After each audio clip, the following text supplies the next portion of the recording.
નમસ્કાર દર્શક મિત્રો, શું રાજકોટની લોકસભાની સીટ જે છે તે પરસોત્તમભાઈ રૂપાલા હારશે અને રાજકોટની લોકસભાની સીટ છે તે ભારતીય જનતા પાર્ટીના હાથમાંથી જતી રહેવાની છે? તેના વિશે વાત કરવાની છે આજે આપણે.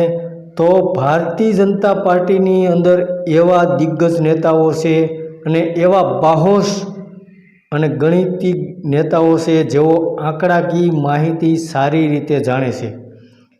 તેઓનું એવું માનવું છે કે રાજકોટની સીટ ઉપર પરસોત્તમભાઈ રૂપાલાનો વિજય થવા જઈ રહ્યો છે. તેનું કારણ એક જ એવું એ દર્શાવે છે કે રાજકોટની અંદર ગમે તે કારણ હોય, પરંતુ ભારતીય જનતા પાર્ટીને લોકો વધારે પસંદ કરશે.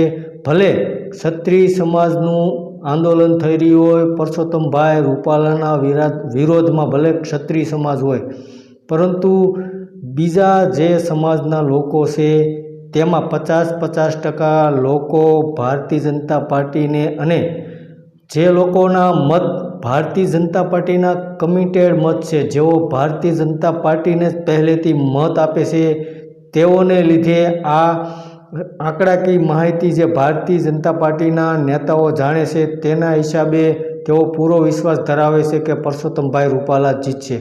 પરંતુ એવું પણ બની શકે કે પરસોત્તમભાઈ રૂપાલાના વિરોધમાં લેવા પાટીદાર સમાજ, ક્ષત્રિય સમાજ, કોળી સમાજ અને બીજા અન્ય સમાજના લોકો જો ભારતીય જનતા પાર્ટી અને પરસોત્તમભાઈ રૂપાલાના વિરોધમાં જાય તો ત્યાંથી પરસોત્તમભાઈ રૂપાલાની હાર થઈ શકે તેવું પણ દેખાઈ રહ્યું છે.